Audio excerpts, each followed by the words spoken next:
Hi friend, তো দেখো এখানে বাড়ির পুজোর প্রস্তুতি চলছে। আর একটু দেখাই ভালো করে। তারপরে এখানে আমার জেঠিমা যে পুজোর পকান্ন তৈরি করছে, যা কিছু লাগে আলু ভাজা, ডাল, বেগুন বেগুন ভাজা, পটল ভাজা, মানে লুচি সব কিছু করবে। আর ওখানে কিছু পকান্ন তৈরিও হয়ে গেছে, তো ওগুলোকে ঢাকা দিয়ে রেখেছে, কারণ আলগা করে রাখতে নেই ঠাকুরের পকান্ন।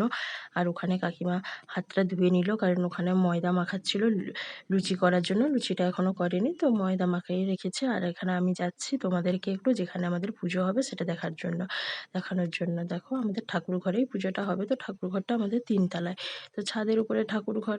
তারপরে এখানে ভাইকে সাফ করতে বলেছিল, ভাই সাফ করেছে। দেখো কিরকম মাটির সাফ করেছে, করতে তো পারেনি, এমনি লম্বা লম্বা করে রেখে দিয়েছে।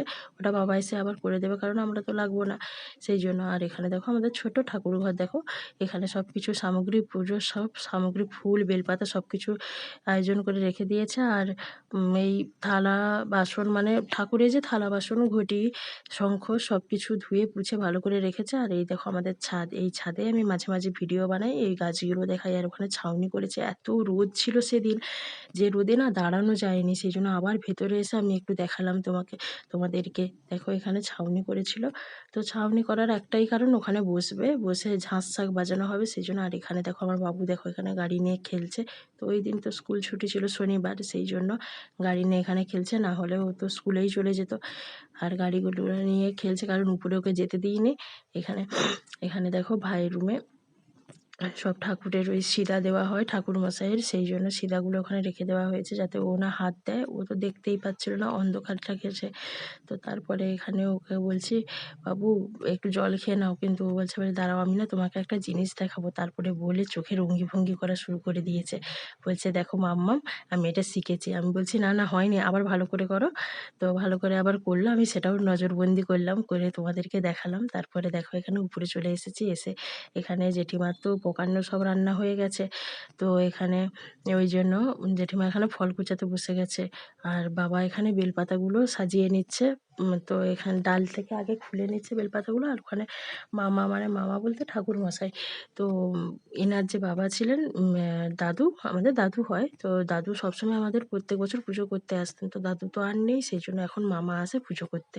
তো মাঝে বছর বন্ধ ছিল, আবার পুজোটা করেছে। বছর বলতে 3-4 বছর বন্ধ ছিল, আবার এখানে আবার পুজোটা শুরু করেছে। আমাদের ভাদ্র মাসে প্রত্যেক বছরই পুজো হতো। তো এবছর পুজো হচ্ছে, আমার মনটা এত ভালো লাগছিল, কিন্তু না একটা জিনিসে আমার খারাপ লাগছিল, যে আমি পুজোর কোনো কাজেই হাত দিতে পারছিলাম না। তো তারপরে দেখো এখানে এখনো কিন্তু পুজো শুরু হয়নি, পুজোর এখন সামগ্রী চলছে, মানে আয়োজন চলছে। এখন ফুল, বেলপাতা, মানে ফুলকে ভালো করে সাজিয়ে গুছিয়ে তারপরে ঘর তুলতে যাবে মামারা। তো তারপরে এখানে আমি তো এখানে দাঁড়িয়ে দাঁড়িয়ে দূর থেকে যতটা পারছি চেষ্টা করছি তোমাদেরকে দেখানোর। তো জেঠিমা তো ওখানে ফল টল কুচিয়ে, জেঠিমা ফল কুচাচ্ছে, কারণ আমার মায়ের তো পায়ের সমস্যা। তো মা, পায়ের সমস্যা বলতে, মা তো অপারেশন হয়েছে, আগেই জানিয়েছি যে আমার মায়ের গুড়ালি ভেঙে গেছিলো, তো অপারেশন হয়েছে। তারপরে এখানে দেখো ঘরটা তুলে নিয়ে চলে এসেছে, ঘরটা ওই বাবা নিয়ে আসছে, ঘর তুলে নিয়ে এসেছে। আর মামা দেখো আমার ছেলের ছাতা, আমার বাবুর ছাতা নিয়ে গেছিলো, তো ছাতা খুঁজে পায়নি বলে বাবুর ছাতা নিয়ে গেছিলো। মামা দেখে দেখে যাচ্ছে উপরের দিকে। তো এইবার আমাদের পুজো শুরু হবে, তো আমি দেখাতে চেষ্টা করব যতটা পারবো।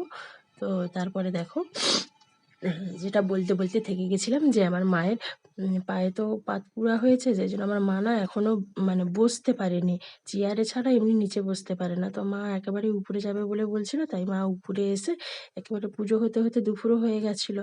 তো এখন মা ঝাঁস শাক বাজানোর জন্য এই জন্য উপরে এসেছে। আর জেঠিমা, কাকিমা এনারা সবাই বাড়ি চলে গেছে। তো রান্না বান্নাও আছে, খাওয়া দাওয়াও আছে, সবাই তো আর অতক্ষণ বসে থাকতে পারবে না, রান্নাও তো করতে হবে বাড়িতে গিয়ে। তো আমাদের তো হোম হয় প্রত্যেক বছর, সেই জন্য দেখো হোমের জন্য ওখানে বালি সিমেন্ট মাখা কড়াই যে আছে, কড়াইতে বালি বাবা আগে থেকে জোগাড় করে রেখেছে। আর বাবা এখানে বসে বসে বেলপাতাগুলো ছাড়াচ্ছিল, কারণ পুজোতে এই ফাটা ছেঁড়া এই বেলপাতাগুলো লাগে না, তো দেওয়া হয় না, এই জন্য বাবা বেলপাতাগুলো ছাড়াচ্ছে। আর মামার ওখানে পুজো শুরু হয়ে গেছে। আমি তো কাছে যেতে পারছি না, তাই দূর থেকে যতটা চেষ্টা করছি তোমাদেরকে দেখাচ্ছি। তো মেঘের ওয়েদারটা দেখো, এত গুমোট আর এত বিশ্রী, যে কি বলবো। সকাল থেকে রোদ ছিল প্রচুর, আর দুপুরবেলা এত গুমোট দিয়েছে না সেদিন, মানে এত গরম লাগছে, খুব খুব গরম লাগছে। তারপরে দেখো এখানে ওই দেখো আমি একটা জিনিস দেখাতে ভুলে গেছিলাম তোমাদেরকে। দেখো ওই আমাদের ছোট্ট শিব ঠাকুরটা, ছোটো শিব ঠাকুরকে দেখিয়ে দিয়েছি। তো তারপরে দেখো এখানে হোম হচ্ছে, আর বাবা এখানে ধুনা চুড়ে ধুনো দিয়ে এখানে বাতাস করছে যাতে ধুনা চুরটা না নিভে যায়। তো তারপরে এখানে হোম হচ্ছে, আর আমার ভিডিওটা না দিতে অনেকটা দেরি হয়ে গেছে। আমাদের পুজো হয়েছিল শনিবার, আর এত কাজের মাঝখানে আমার ভিডিওটা দেওয়াই হয়নি। তো দেখো তারপরে আজকে সময় পেয়েছি বলে এই জন্য ভিডিওটা বানিয়ে তোমাদেরকে দিলাম।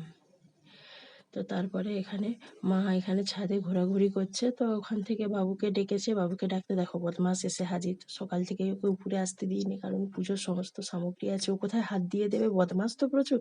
সেই জন্য ওকে দোতলায় নিয়ে বসেছিলাম। তারপরে মা বলছে পুজো শেষ হতে যায়, তো তাকে একটু নিয়ে আসবি না, তাকে একটু আন বলতে, তখন ওই জন্য ওকে হাঁক দিতে ও তখন উপরে এসেছে। আর বোনও এসেছে সঙ্গে, বোনেরও তো শরীরটা ভালো নেই, সেই জন্য বোনও ঠাকুরের কাজে লাগছে না। তো তারপরে দেখো ওখানে দেখো, আর ও একটু বদমাশি করছে। আমি বলছি ও বদমাশি করিস না, এসেই দুষ্টুমি শুরু হয়ে গেছে। বেলপাতা, তারপরে ওই কিছু একটা করছিল, গাছের গোড়ায় কিছু একটা করছিল। আমি তোকে একটু বকেছি, বকতে তারপরে ওই পাশের দিকে চলে এসেছে। আর আমি ভালো করে একটু ফোনটা নিয়ে একটু মামাকে দেখাতে চাইছিলাম, সেই জন্য আমি বললাম না, জানলা থেকে একটু দেখাই, জানলা থেকে দেখালে অন্তত তোমরা একটু দেখতে পাবে। তো দেখো এই হচ্ছে আমার মামা। মামা পুজো করতে যে মামা আসে। তো তারপরে ওই পাশে হচ্ছে আমাদের বাড়ি, মানে আমার শ্বশুর বাড়ি, আমার ঘরের উত্তর দিকে। তো এখানে দেখো আমার আমার বাড়ি থেকে কেউ আসেনি, মানে বাড়ি থেকে কেউ আসেনি বলতে ওর বাবাই আসেনি, কারণ তো আমাদের তো ওষুধ চলছে, সেই জন্য ওর বাবি আসেনি। না হলে ওর বাবি প্রত্যেক বছরই আসে, মানে পুজো যখন হয় তখন আসে। তো তারপরে এখানে দেখো এখানে বদমাশি করছে, বদমাশি করতে করতে আমি আমিও এখানে দেখছি, দূর থেকে দেখাচ্ছি। আর বাবা ওখানে বেলপাতাগুলোকে চিকচিকাতে মুড়ে রেখেছে, মানে যে বেলপাতাগুলো লাগার সেগুলো দিয়ে দিয়েছে। তারপরে ওই কিছু একটা হিসেব করে বেলপাতা দিতে হয়, তো হিসেব করে বাবা দিয়ে দিয়েছে। আর বাদবাকি যেগুলো সেগুলো চিকচিকায় মুড়ে রেখেছে। তো তারপরে মামা তো ওটাকে নিয়ে নিয়েছে, নিয়ে একধারে রেখে দিয়েছে। আর বাবা এখানে বসে বসে ওইখানে হাওয়া করছে, কারণ বাবা ব্রতী হয়েছিল। বাবা ওই দিন সারাদিন কিছু খায়নি, তো একেবারে রাত্রেবেলা খেয়েছে। সারাদিন কিছু না খেয়ে বাবা ব্রতী হয়েছে, কারণ মা তো বুঝতে পারবে না, সেই জন্য বাবা ব্রতী হয়েছে। আর বাবু ওখানে কিছু একটা আমার বোনকে দেখাচ্ছে। দেখাচ্ছে বলতে আমি বলছি কি দেখাচ্ছে। তো ওখানে একটা অ্যালোভেরা গাছ লাগিয়েছে, অ্যালোভেরা গাছে না একটা বাচ্চা হয়েছে, ছোট বাচ্চা। তো সেইটাকে দেখাচ্ছে তার মিমিকে, যে মিমি দেখো একটা পুচকে পুচকে গাছ হয়েছে, এরকম করে বলছে। তো তারপর দেখো এখানে ঠাকুরের পুজো প্রায় শেষ হয়ে আসছে। তো এটা শেষের সময় দেখো, ঠাকুরের পুজো শেষ হয়ে গেলে তারপরে সবাইকে আবার প্রসাদ দেওয়া হবে। মানে প্রসাদ ভাগ করে সবার বাড়িতে বাড়িতে দিয়ে আসা হবে। তো সেটা তো আর রেকর্ড করা হয়নি, সেটা তোলাও হয়নি। তখন বাবুকে নিয়ে উপরে বসেছিলাম, কারণ বাবু এত বদমাশি করে যে ওকে নিয়ে না নিচে থাকলে ও প্রসাদ প্রসাদ সব কিছু কাউকে কিছু, মানে সব কিছুতে না হাত দিয়ে দেবে। সেই জন্য ওকে নিয়ে না আমি তখন দোতলায় বসেছিলাম, আর তখন ক্যামেরা ধরারও কেউ নেই, কারণ বোনও তখন কাজ করছিল। সেই জন্য ওই যে সবাইকে প্রসাদ দেওয়া হয়েছিল সেটা আর ক্যামেরা করা হয়নি। আর এখানে দেখো আমার বোনকে জ্বালিয়ে খাচ্ছে কেমন করে, বোনের কাঁধের উপরে উঠে যাচ্ছে। বোনকে এত বদমাশি করছে, বোন সারাদিন এত উপর নিচ করেছে যে ওর পা ব্যথা করছিল, সেই জন্য না ও একটু চেয়ারে বসে গেছিলো। তারপরে এখানে মাও দাঁড়িয়ে আছে, আর আমি তো দাঁড়িয়ে দাঁড়িয়ে ভিডিও করছি। ভিডিও করতে করতে তারপরে এখানে দেখো শেষটা হয়েই এসেছে। তো হোমটা হয়ে গেলেই আমাদের পুজোটাও শেষ হয়ে যাবে। হোমের পরে আর কিছু থাকে না, এবারে সবাই প্রণাম করে এবার সব নিচে চলে যাবে, গিয়ে এবার প্রসাদ ভাগ করবে, উপর থেকে সব কিছু নিয়ে যাবে। তো ওগুলো আর রেকর্ডিং করা হয়নি, ওগুলো রেকর্ড করলে তাহলে তোমাদেরকে দেখাতাম। কিন্তু এবার তো বাবুকে নিয়ে বসার পালা আমার, কারণ এবার প্রসাদ ভাগ করবে, সেই জন্য বাবুকে নিয়ে আমি বসবো, এই জন্য আর কিছু রেকর্ডিং করা হয়নি। তো এখানেই শেষ করছি, টাটা।